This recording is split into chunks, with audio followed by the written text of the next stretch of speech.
name's Ed Piscor. I'm Jimrug. Jim, we're going to be celebrating duotone outlaw comics on this episode. But first, what do you got for us? I have a Patreon, patreon.com/Jimrug, where you can find original art, process, posts, behind the scenes, making of kind of stuff. And lately I've been posting mini comics and zines that are out of print. If you follow me, you know I do a lot of these kind of experimental things, sometimes in editions of 40 or less. So I've been posting those on my Patreon, and you can find that at patreon.com/Jimrug. Red Room issue 1 is going to be hitting the stands in May of this year, 2021. It's going to be a monthly comic. You could pre-order these issues from Fantagraphics at their website. I have a link tree in the description below this video. Go to the website and reserve your copy today. Thousands have been reserved so far. We're going for tens of thousands before the thing hits stores. But the Patreon, patreon.com/EdPiscor, is where I am serializing the strips ahead of time. 2 issues are up there as we speak, and I put new strips up there every Tuesday. And Jim, one of the applications that I'm using to make this comic happen is I'm achieving my gray tones using what was traditionally known as a duotone or DUOSHADE, depending on which company's product you decided to use. And I am using it in service of the story because a lot of these hardcore 1990s comics that I really dug use the same treatment, and it kind of fascinated me, made me curious how they achieved those weird lines. So we're going to do a little bit of a duotone episode. It's going to have it all, with the exception of a drawing demo, because we just ran out of time. We'll do that episode next week. Got a couple pages of undeveloped stuff that we can get busy on. The graphics company is responsible for the DUOSHADE. This is a little catalog of some of the shades they had available, and what you would get would be a blank, or let's say almost blank white piece of paper. Let's see. And this would be an alternative to screen tones. Screen tones being on acetate that you cut out and place on your art. You see it a lot in manga. This stuff, it's already on the board, and you're exposing it with chemicals to bring it out. Exactly. So, not sure if it's able to be seen on camera, but there are unexposed lines going in 2 directions on this board. You would get this package. It would also come with these chemicals right there. That's the company. They make industrial plastics now, Jimmy, if you were curious. They pivoted. And the white bottle would bring out the lighter set of lines or dots. The dark lid would bring out the darker set, which would usually be 2 sets of lines. We'll show some big examples of that there. But pretty cool tool in the world of black and white line art reproduction. And like I said, we got some undeveloped pages, so we'll do a demo and show you guys like the sort of miraculous emergence of the lines when you put the chemical down. It's very fun, and you're going to be real salty that you didn't get a chance, that you came too late to the game to play with it.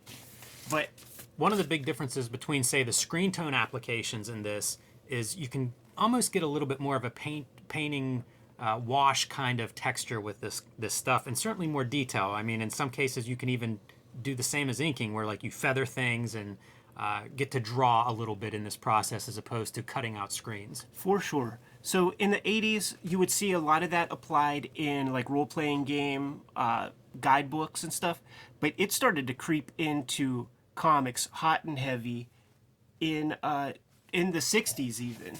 Yeah, here's an example from Greg Irons, Underground Cartoonist, and you can skip to the marked page here. This is the Legion of Charlie's, one of his pretty famous comics, and you can see that what the DUOSHADE looks like in the actual comics. Nice reproduction here where it's sharp, so you can see.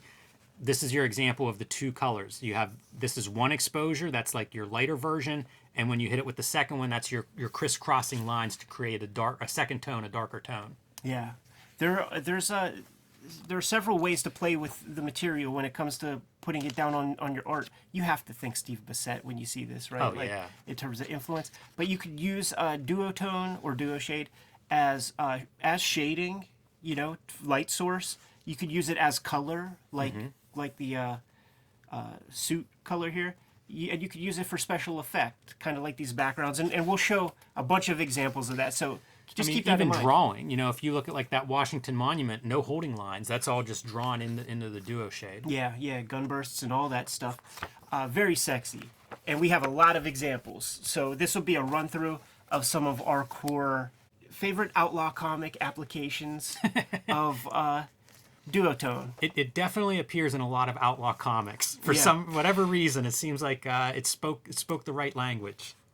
Yeah, like you could tell the budget of the cartoonists who are making said comics, because not a cheap tool to have at your disposal. In fact, Michael Dooney showed up in the comments, said that the guys at Mirage Studios, when they were doing Turtles comics, Top of that guy's head cut off and the brains leaking out. Good physics to it. He said that they worked at about almost to size, just so that they could squeeze out 4 pages of comics out of a duotone. When 11 by 17, like that's 2 pages out of 1 sheet. And in artist editions that we looked at, you'll see just panels cut out where it's like, here's the duotone panel. Yeah. So that's a good Everett Hartsoe. It is, and Everett Hartsoe is the guy, the art that we're seeing here. But if you look at a lot of razors, like this is not your standard. You can even see here getting into washes. So it's not through all the razors, but in a couple of these issues, a couple of the early issues, I should say. This is an interesting one. This is John Byrne doing OMAC for DC Comics in a black and white book. He would use DUOSHADE in color books. You can find examples of that in Namor and some of his other Marvel stuff, probably in some of his other DC stuff. It's very strange with color to me. It just puts a lot of ink on the page in black ink. But in the black and white, I think this looks really amazing. The Daredevil cover 181 has the Daredevil in the background, I think, is in duotone with the Bullseye Electra up front. Yeah, it does feel like these guys, 80s, maybe a high point of DUOSHADE. It seems like it was used a lot in that time period. This looks really cool. Look at that drawing. There you go. Good example of what you can do because you're applying it with a brush, same as inking. Yeah. Yeah, kind of neat looking. And Dark Horse, like these are not that hard to find, relatively mainstream. This is Paul Galassi doing it. And this is Acclaim Comics, which followed Valiant. They bought Valiant ultimately. You know what? Seeing the stuff on this like pure white paper loses a little magic to me. It is different. And a lot of light sources. You mentioned it can be used for color. It can be used for shading and lighting. And I think you see it here with a lot of light sources being applied. Yeah. It kind of fits Galassi's approach pretty well, I think. So. Yeah, it's that Steranko Chiaroscuro kind of. This is right out of, that could be the crossover with Faust or something. Who's going to get a tattoo of that? Funny we're on the super dark pages, too. He's really exposing those pages. I'd be curious what an original looks like of these pages where it's highly exposed. Because this stuff it doesn't hold up. This is not archival by any stretch. So... we showed off the Artisan edition of Teenage Mutant Ninja Turtles and lots of browns and yellows coming through from the chemicals on this stuff over time. That's really cool. Yeah. You really feel the volume of those faces. One example that I saw let's start with an example that I saw very young, which would be the Teenage Mutant Ninja Turtles comics. We would marvel at that. Like, how the heck did they get those perfect lines? Even this illustration here, specifically, you would see these and just like, who was the maniac that ruled all those lines out?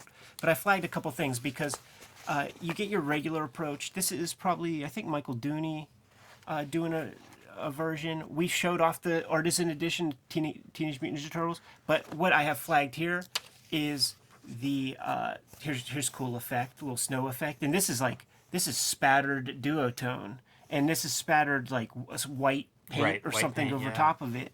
To create that.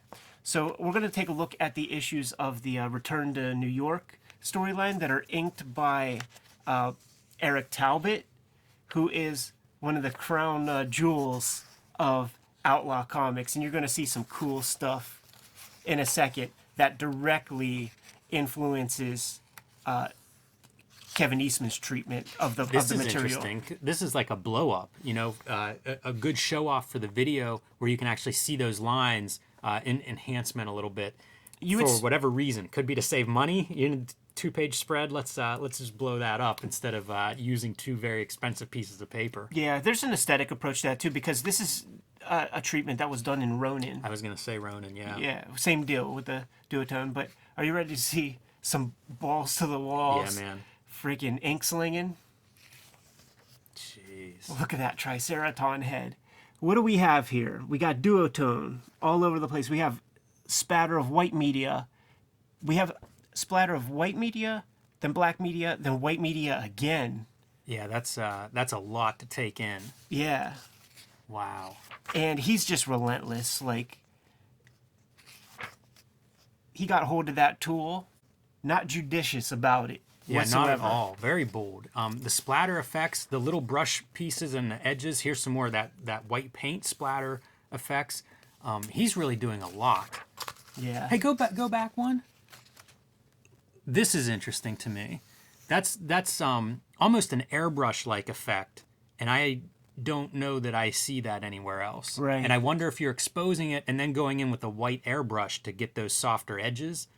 I can't tell you exactly how that's made, but that's a treatment that you won't see very often with DUOSHADE. Just his drawing of these turtles is a real treat to behold. So there were we've seen examples of like what Eastman did with TMNT before. Look at that. Yeah, that's really That's that is illustration using DUOSHADE. So now this is Eastman, and it's a far different approach than the work that he did using duotone prior to this. Yeah, you're seeing all kinds of white, I don't know, paint or ink or something going in back into the DUOSHADE after it's exposed. This is probably my favorite Kevin Eastman. The stuff that happens in this issue. So much storytelling, great fight choreography. And for my money, like, turtles are really that's where DUOSHADE got burnt into my head. Yeah. Like, it's such an integral part, and you mentioned all the different ways you can use it. It really does add almost a painterly quality. It gave that sense of, wow, that's badass. Yeah, it is. So is that. It really gives that sense of full color isn't the right word, but it feels finished, like very Right. finished art. Sometimes black and white comics were viewed as less than when I was growing up. I didn't feel that way when I saw Turtles. That's amazing. Yeah, this is a more Talbot, and this is him like writing and drawing, doing the whole. Go back one. You can really see him showing off some of those effects in that lettering as the gradation goes down into like the one color of DUOSHADE and then into the white, but also they're bleeding. They're little little brush marks to expose that, to make that transition work. Yeah, the lettering, like just his solid cartooning. There's just not enough of it. Go back one more. Yeah. Sorry to do this, but it's a blow up where again you can see. I don't know how many times that's blown up, but those diagonal lines, you can see the DUOSHADE being exposed there and really get a look at what that looks like. Look at the moon texture. Great texture on the moon. Great for like zombie faces or zombie flesh. It's great for black and white comics that are of a gritty subject matter. Yeah, it really adds that second second and third value to the artist's tool set. A little more Talbot. Yep. Never enough Talbot. Yeah, he's a tattoo artist now. Comics lost, man. Yes, little Zully, Michael Zully, playing around with the medium. Yeah, good Turtles Zully video we did a couple of months ago too. If you're watching this video and want to see more of Michael Zully doing amazing turtles, Look at this we've got stuff. some. Yeah, I mean, look at the drawing there. Super painterly approach, and then pulling out, like creating depth of field with these background elements. Yeah, very interesting how he's playing with ink lines with it too, where he's not doing outlines, but it might be blades of grass in the foreground. Yeah. Extra textures as you get into the foreground. Joe Coolman's a guy whose art I dig a whole lot, and I'm trying to figure out how to get a little more Joe Coolman on the channel. So his pen and ink illustrations that he did in the early issues of Blab fit the bill, man. Yeah, it makes me wonder now, like the Adventures of Wolverine. Wobate or Yeah. something. Is it DUOSHADE? Do you remember? I remember really loving that comic. I have to dig that one. Yeah, I think out if that can comes find it. later. This stuff reminds me so much of like 8-bit art. You know, the black Sure. and white kind of 8-bit treatment. Yeah, like Mac Paint, 1984. Yeah, I really like the aesthetic of that. That's kind of an unusual treatment, I think, He for gets this. Or at least the finished effect is a little bit unusual. he gets good shine in those early blabs, man. And of course the subject matter, right? It's hardcore stuff. So the duotone just it adds that level of grit. It really does. You're right about the gritty part, the texture part. I mean, that's really fantastic whenever you go all in on it and then you just do a little bit of white. Right. It really pops. It's really great. We could do whole episodes of like single issues of this like we did the Wizards. Like these things are chock full of stuff. So just Kayfabe crew ahead of time. Like get your hands on these because they're definitely going to disappear off the internet once we You say decide ahead of to do a time, video. but it's on now, right? Right. Ahead of time of us doing like singular episodes. Another Joe Coolman piece. This is a good example of using it as almost like a pattern to then pop those figures out. It's Right. not exactly lighting. It's not exactly color. It's totally just value. Selling us on the focal points. Design, if you kind of design. Yeah, focal points. Man, Marty Beaucamp would hook him up with pages, man. Great stuff. Of course, right? One of the great duotone outlaw comics, the Great Faust. We've shown it off on the channel plenty of times. Yeah, this is an application where it's kind of graphomania. Right. You know, you can see it in the feathering and the ink lines, the details in the drawing, but then it's like one more media to add more detail to this artwork. Yeah. And, you know, that was part of the appeal for me. Like, the amount of excess wasn't just in nudity and violence. It was also in the ink slinging and the drawing and the amount of marks that are on these pages. This is the page I wanted, man, because he can't even do just a couple Kirby dots. Right? Yeah, that's really great. That's a George Perez amount. Having your veins being rendered in duotone. Gotta have the light pop off the stuff. So excessive. So good, man. About halfway through The Crow, James O'Barr started to get his hands on some duotone. And it changed, like, it would be a pretty stark black and white comic. You know, the grays that you would see here, this is Zipatone. But a lot of open space, a lot of stark black and white. Let's say no more to that, you know? Let's bring some duotone into the game. And you could see him doing some drawing with it in the background there. Yeah, drawing is the way I would describe this use of it. One of the things that I love about The Crow is all the different media and approaches, and of course there should be some DUOSHADE involved. If you're really going to go all out in black and white, and what all can you do with black and white reproduction in comics, The Crow is your Bible for that. Yeah. Look at that little Iggy Pop riff right there. Feathering, you know, drawing feathering lines in with the DUOSHADE chemicals. I never got the chemical on my finger that I could really recall, but there's like the thinner, like Bestine that you could use to thin out your ink and stuff. When that liquid gets on your hand, it dries fast, which means it's just going into your skin. And I wonder if duotone does the same. Yeah, lots of stories about the carcinogenic qualities of these chemicals. That's something that we've had different older artists tell us about whenever we've brought up this topic in the past. Yes. Or whenever they've sent us their leftovers and are like, only use this in a well-vented room. Oh my goodness, I could look at this comic all day. Yeah, and you know, for people joining us, we have constantly getting new subscribers. We have a Crow video that's we get in depth with looking at some of this artwork. We do, and we haven't yet talked about the idea of like Zipatone on top of duotone This is the book for it. to just sell you on even more levels of depth. Dicey proposition, you could get some moire patterns. And The stuff. texture, you know, you talk about DUOSHADE being used for gritty textures. What's grittier than like 80s and early 90s Detroit? And Yeah. at night, it's just it's the perfect marriage of media and content. Another example of mainstream use. Frank Miller would hook it up sometimes, like we mentioned Ronin earlier.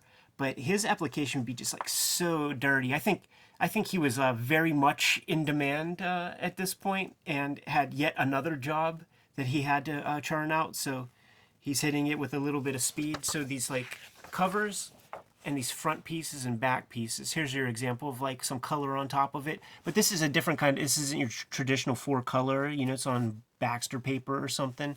So you don't get as many kind of measles-like magenta dots to make up the flesh tone, which therein lies your dicey proposition when you got these vertical and horizontal diagonal lines with Ben-Day dots. Could be trouble. Electra Saga, huge comic book for me. This is whenever I was into Frank Miller and it was hard to come by. Yeah. I could find these at affordable prices at the time, and it was just, it's all Frank Miller. You know, Yeah, it's really totally. I got great. mine at Ides. Like the Ides, you get pencil prices on the back, and $2.20 for this. That's not bad. That's not bad. That's a well spent $2.20. Yeah, for sure, man. That's the first appearance of her too, so I was never getting that thing.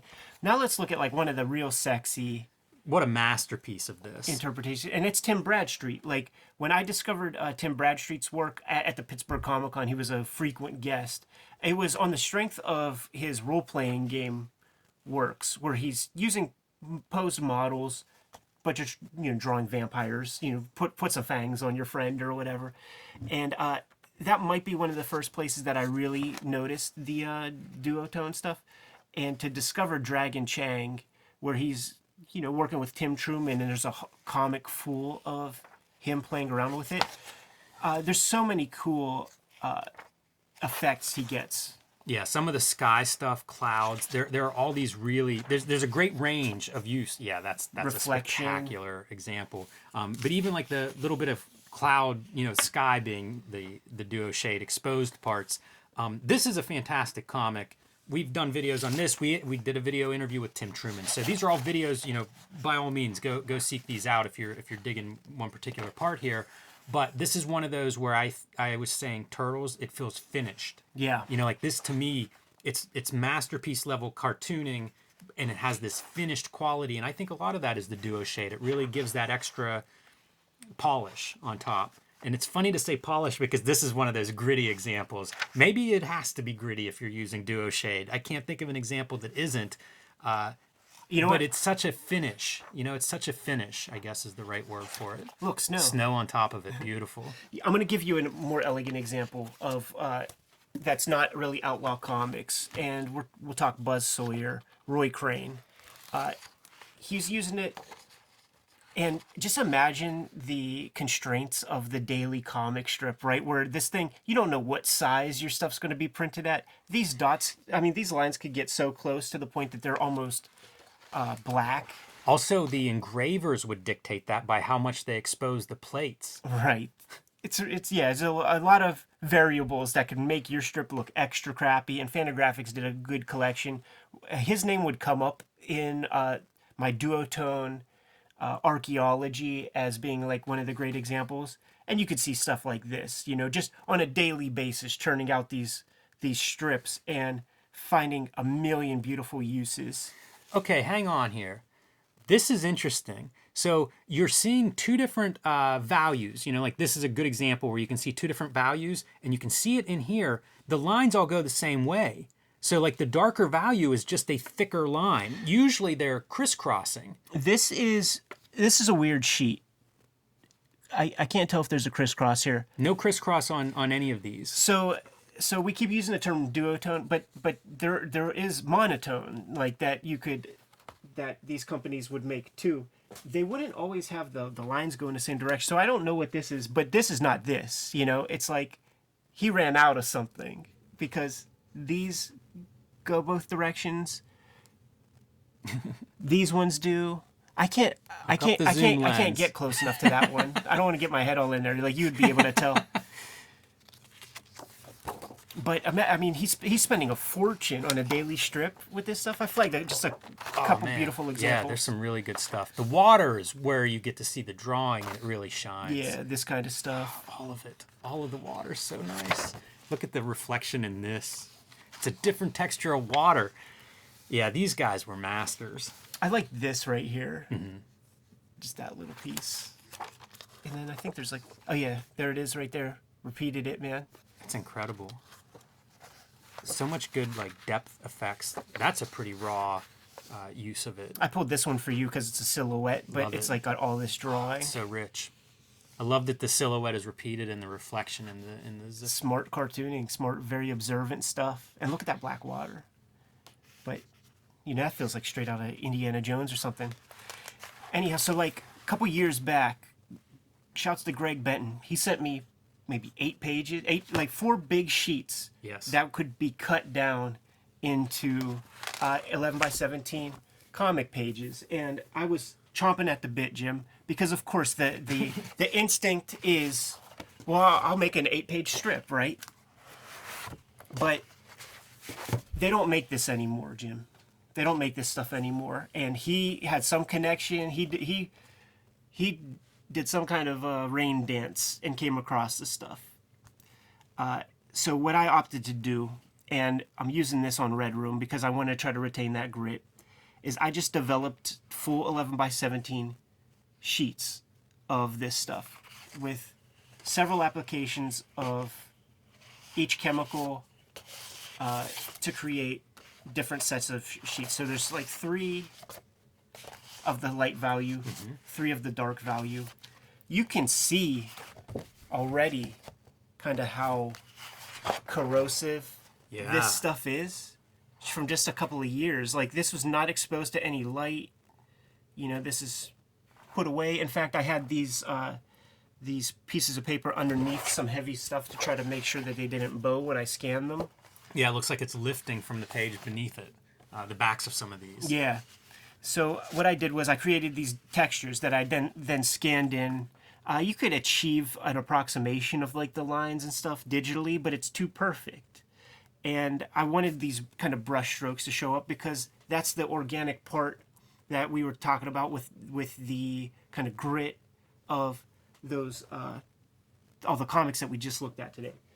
So with Red Room, you know, on the cover, this is sort of an example where I just used these scanned in textures to kind of paste in underneath the line art, and then just chip away with like a 2-pixel brush digitally to just chip away a little bit to try to sell you on some feathering and you know lighting effects. You notice in fact, this is pretty early on, where I was just like using it as color, and it's like so flat, right? But then as I started to get more comfortable, and we'll even look at an example with the girl, like that hair, right, is cutting some white into it, putting some white over top of it to like sell you on the hair. So it's like I'm learning as I go, and all these comics that we just pulled are comics that I keep very, very close when it's time to do the final printed part of you know, the digital part of the comic, to just try to see what kind of mileage I could get out with this crazy tool, man.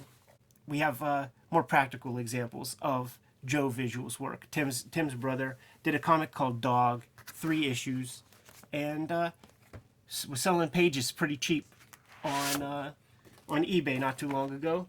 We decided to scoop some up, man. Bust one out, Jimmy.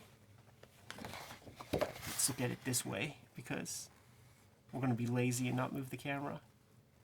Yeah, slide it down to let everybody see the, you can see the Insignia Graphics, the company that would make this paper, and would have some of the information on here, like the different DUOSHADE patterns that you could get these papers in. Yeah. I believe an example that we're not showing is Howard Chaykin using one of these. This is the one that is this page. Okay. I think he used one of these dot patterns. Yeah, for sure. In American flags. Yeah. So, you know, there are these stylistic applications of this stuff, you know, in addition to the lines that we're focusing on. The lines are what I think of. Yeah. You know, they're the thing that's very distinct to me in terms of the DUOSHADE treatment. And then some of the numbers that you'll see, they're size related, you know, depending on how much you're going to reduce this for reproduction, because it can create moire effects. So a little bit of technical information coded in there, but very cool to see like the original art with this stuff. And, you know, the example is the Turtles Artisan Edition. Like, you can find examples. Wally Wood has some in his Artist Edition. He does, including the end pages where it's like blown up super huge of one panel, and you can really see the DUOSHADE in that. Al Williamson would use it a bunch in his EC books, and I wonder because you see these kind of lines in Daredevil with JRJR. I never even thought of that. Were those by hand or were they on duotone? I think they were by hand, but it's possible. Man, I think so too. But you're right. These are very organic lines. Yeah. I've used these exact duotones, and it really, you could trick people into thinking that you put a lot of So interesting. put a lot of pencil work, a lot of pen work on the page. This is my Joe Vigil page, dude, with this like Lovecraftian gimmick right here, and you can see him kind of doing it all, like when it comes to color, effect, shading. Yeah, it's funny too that he's using that here and then drawing his cross-hatching line in this smoke. Depth of field, you know, like when it's printed, I think it's all one value, and it might defeat the purpose, but on the original it works. Yeah, for sure. Anyhow, man, we had to bust out some of the great duotone underground and outlaw comics. We ran into a bit of a time crunch because we're making monthly comics these days. What is your comic again? I pledge we're going to do demos. You know, you got a couple sheets, I got a couple sheets. We'll do demos sooner than later. But that's all for now. Good?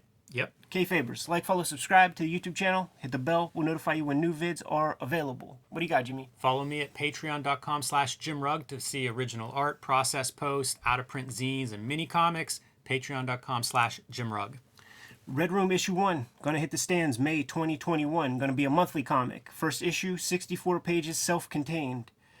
You could pre-order them at Fantagraphics. There's a link in my link tree in the description below this video. Thousands of pre-orders have been reserved already. We're going for tens of thousands, with plural. Yes, many tens of thousands. If you want to read the comic ahead of time, patreon.com/EdPiskor. $3 will get you the archive. There are 2 issues up there as of this recording, and new strips come out every Tuesday. Subscribe to the Cartoonist Kayfabe e-newsletter at the link below this video to keep up with everything we have coming up in 2021. You can also find Cartoonist Kayfabe t-shirts and merchandise at the links below this video. Jimmy, give us some more marching orders. We're going to be on our way. Make more comics.